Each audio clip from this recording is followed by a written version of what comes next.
parents who have disowned their children. Why? I have a relative who disowned one of his children out of pure senility. One of his sons has swindled and stolen money from him into bankruptcy.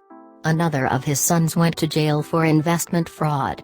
So he disowns his only trustworthy son and not the two thieves. That's some King Lear stuff right there. My grandmother was disowned by her mother. When my granny was a teen, her father repeatedly raped her. Her mother found out and felt that she was competing with her daughter for her husband's attention and used to beat her and treat her terribly. When my granny ran to a man and got married to get out, she was disowned. No loss there. This same thing happened to my mother. She was molested as a girl by her stepfather. My grandmother, may that girl rot in hell, found out. Not only did this evil cunt do nothing to protect her own daughter, but she started beating her senseless for the slightest things, accusing her of being a whore and seducing her stepfather. In the meantime, this awful evil man continued to molest the other girls in the family, all while his girl wife looked the other way. I'm not a hateful man, but I flipping hate these two, my grandmother and her husband. I wish I could resurrect them so I could beat them both to death. To clarify, I have never beaten anybody to death. Similar thing happened to me. My mother tried to force me to forgive my brother for molesting me. She didn't want her church to know how freaked up our family was, so I had to fake it.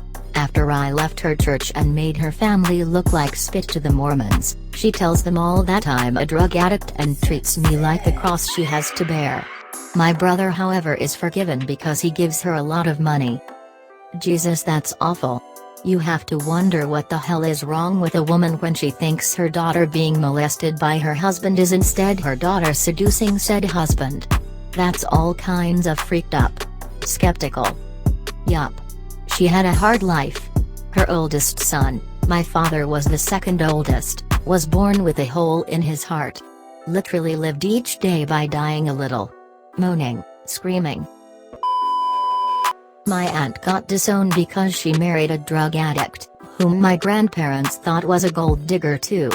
My grandfather told her that she would be cut off from the family if she ever married him, and she went ahead and did it anyway.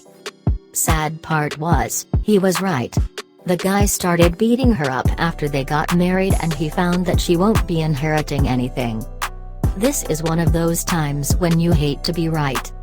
Yeah, my dad tried to bring it up to my grandfather when he found out, but my aunt's too proud to ask for help and my grandfather's a very hard man. He still pretends she never existed. My grandfather's Chinese, grew up in really tough times and has 9 kids, he says 8, so I guess he thinks it's fine to whack one off the family tree. A student of my mother's was disowned by her mother because she refused to convert to Mormonism and move across the country when her mother married a Mormon, after dating for maybe 4 months. She was a minor at the time, so her mother waited to do paperwork until her 18th birthday. The poor girl had to pay rent to live with her grandmother and was routinely locked out of the house her junior and senior year. Several times she showed up at our house asking to stay on the couch. Once before a major scholarship baking competition, she arrived at 2 a.m. in tears asking to borrow money for groceries and our kitchen to bake her very fancy cake for the 6 a.m. due date. Edit, regarding her not going to the police about being locked out as a paying tenant.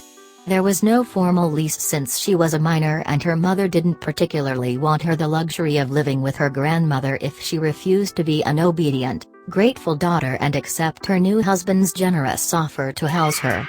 She was afraid if the police found out she would be sent to her mother, who wouldn't let her stay without conversion and likely wouldn't help her get to culinary school. But yes, she did get into culinary school on some scholarships, but not that particular one. Please tell me she won the scholarship. She did not win, but she did get accepted on scholarship to a good culinary school. For graduation we bought her one of her textbooks. I don't know what she's been up to since graduation from the culinary program. Similar story. My cousin was kicked out by her parents when she was 14 because she didn't want to be a Jehovah's Witness. She lived on the streets of Melbourne for 2 years before moving in with my parents.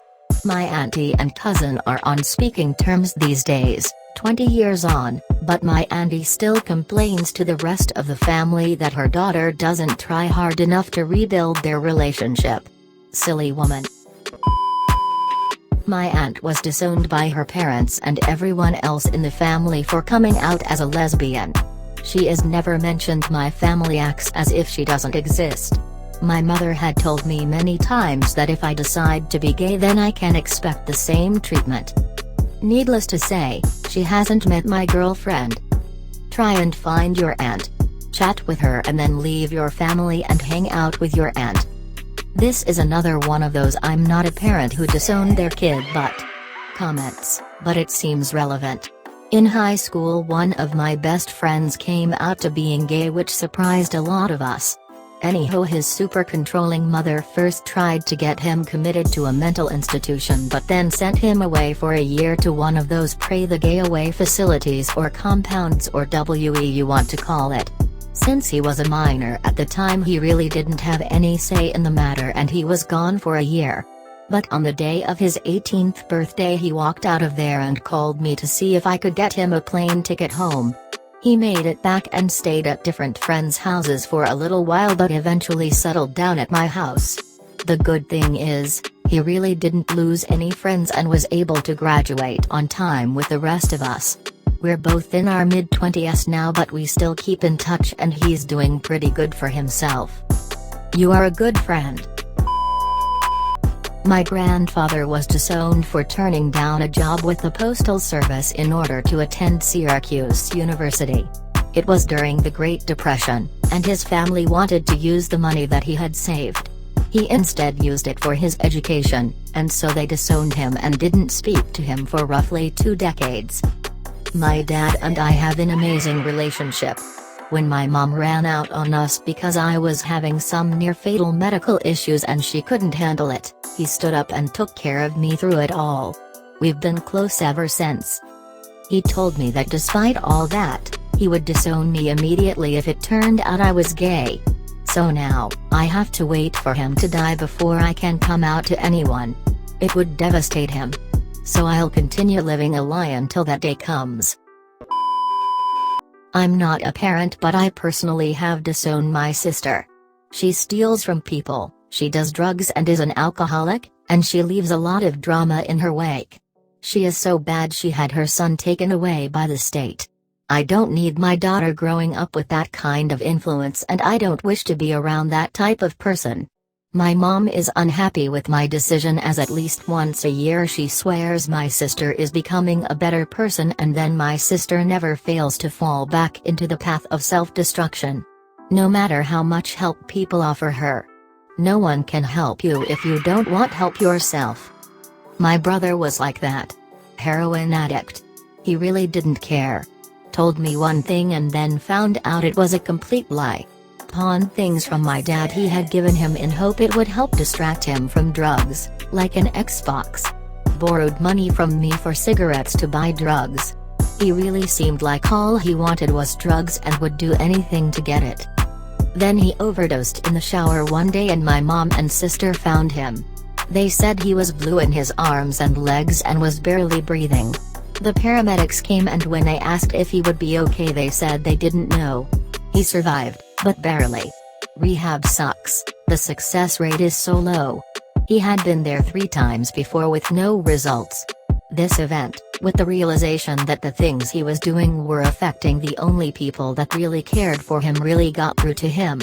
He cried for 5 days straight. Not for anything but what he had put his family through. He finally got it. Addiction is not about any one person, but everyone involved. We had all done things that were wrong that had caused this. He went around apologizing. He told us we deserved better from him, to be a better brother, son, etc. It was really moving. He didn't see it, but I teared up a little when he apologized to me. Anyone that has been in that situation would agree with me that you don't know what to do. How to help someone in that position. I knew it sucked.